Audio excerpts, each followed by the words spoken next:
going to be talking about today specifically, and what we're discussing is how to create a flawless, and this is the magical P word, process.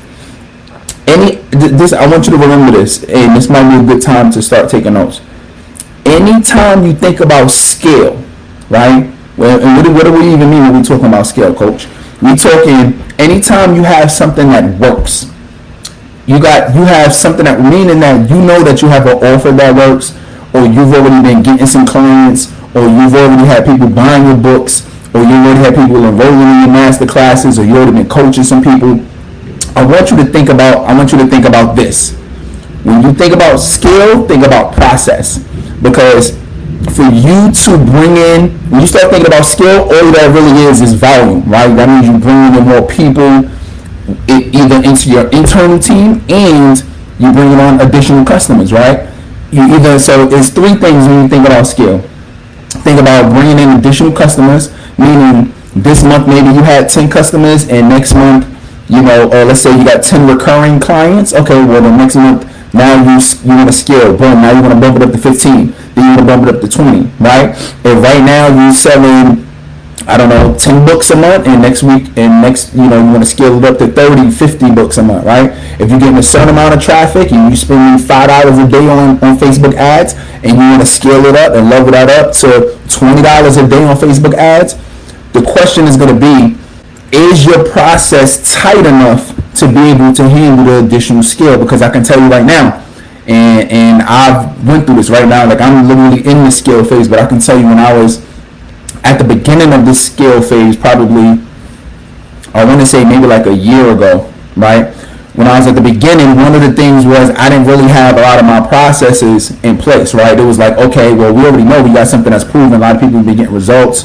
People have been making money. People are getting coaching clients. People are getting speaking engagements. People are building their courses.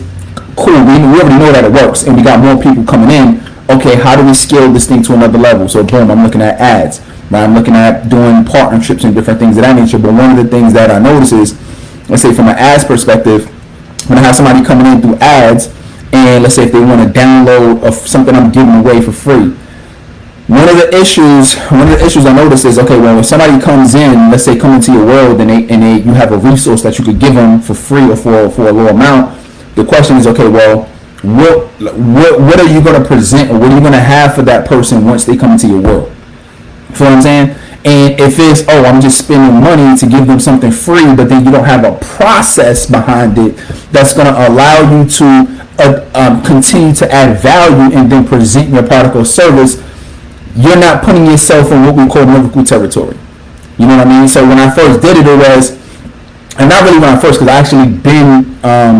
I've actually been running ads like even longer than a year ago. I've been running ads for years, but it wasn't until maybe about a year ago that I said, all right, now I'm going to get serious about spending more money doing that. One, you got to have a process. It's going to sound crazy, but you got to have a process for creating processes in your business, right? A process for creating processes. Specifically, that looks like if you already have a team. Well, first of all, let me back up. Typically, if you have something that works, it's like, all right, I'm looking at bringing on my first team member, right?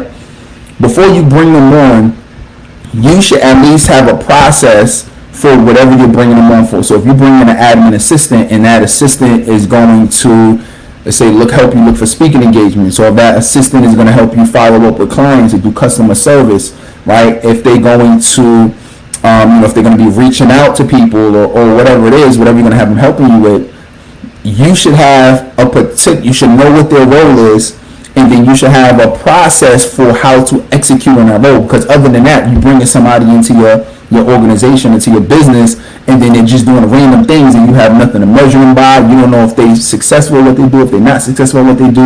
You don't even know if the value you're paying, right, whether on a contractor basis or you're hiring them. Well, one of the things is you got to understand that you're not going to know the value that they bring until you have a clearly defined process for them to follow. Because then you can follow up with them next week. Let's say if you meet every Monday, you can follow up with them next Monday and then say, all right, hey Sasha, All right, look, hey, this is what we were looking to accomplish this past week. Okay, what did you do? What did you accomplish, right? And they can say, yeah, you know what? I know you wanted me to follow up with certain 10 people this week in terms of seeing where they're at, if they wanted to join the program XYZ. Then you can say, okay, how many people did you reach out to? How many people did you connect to? How many people did you reach out to? She might say 2. Now you can say, okay, well, what happened? Did you follow the process? You feel what I'm saying? If there's no process, then you're doing random things every week, right? So, and the more that you scale, meaning, I see a lot of people who say that they want to get more clients, or they want to get more speaking engagements, they want to make more money. More money typically means more volume. Not always, but it typically means more volume. If it's not more volume in terms of people that you're bringing in, meaning that you have more personality, you got more people, more clients to deal with, or more for finances could also mean not just more people, but it also could mean that you're charging more for what you do, right? So typically you have that's what we call high paying clients, right? You typically have people who are paying more for your product or services. So maybe instead of paying $500 for an online course, maybe you say, you know what, I want to scale and I want to start. I want to have a high-end coaching program to where now I'm charging $5,000 a month to work with me for 90 days, for 6 months. So I'm charging X amount to work with me for a year. You know what I mean? So it's not necessarily more people, but you're giving more value, because more value is going to equate to people making a higher investment.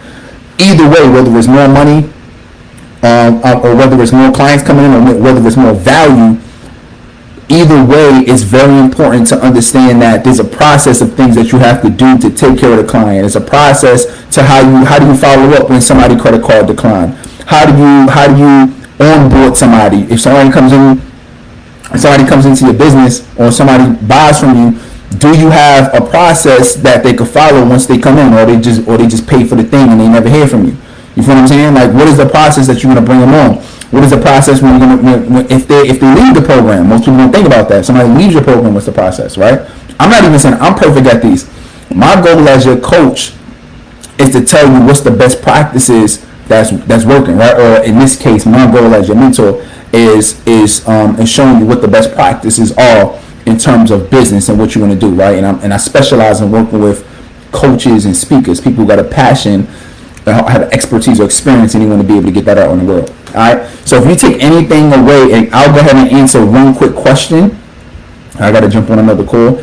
I'll answer the first person who asked me a question. I'm with my Facebook family right here, and then I'm also with my IG family. Yo, by the way, if you like this, go ahead and give me some likes. Like, give me some likes on IG, Facebook. Give me some likes. What up, Brandon? I see you, my guy. Bernie, what up?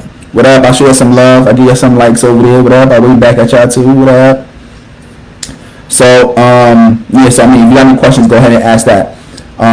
Outside of that, if you don't take anything away from this, or if you take anything away from this, take away that I have something that's working, meaning if you've already been paid, I'll give it to you this. If you've had multiple people pay you for something, I would go out on a limb for you and say that you have something that works, or you have something that's valuable, right? Somebody paid you for your book, for your coaching, somebody paid you for anything, that means you have an offer that works. If you have an offer that works, yes, you can start. Now it's time you can start thinking about scale.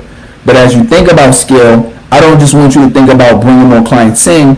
I want you to also think about what does it take from a resource perspective in order for me to fulfill the scale. Because a lot of people say, I want 100 clients, but if I gave you 100 clients right now, would you be able to fulfill it? Do you have a link for them to even sign up and pay? Right? Would you be able to fulfill everybody's order or product? Or if you send them books, could you send them books in a timely manner, right? If you was doing one-on-one coaching, do you have enough time in your schedule to do one-on-one coaching? Do you know how often you're meeting with them? Do you know what you're coaching them on? You feel what I'm saying? So that's what I'm talking about. Like, what is the process that you're gonna have once you get not just one person, but as you scale, what are you gonna need? Are you gonna need to bring on an admin? Are you gonna need to bring on a videographer? Because now you can't spend as much time editing videos. You got to take those additional hours editing, and you got to allocate that towards your clients and coaching them, right? So that's what I'm saying. So what does that look like? Now I got to bring in a videographer. So think about team, and think about what is the process that I need to do in order to help help support and facilitate the skill. All right.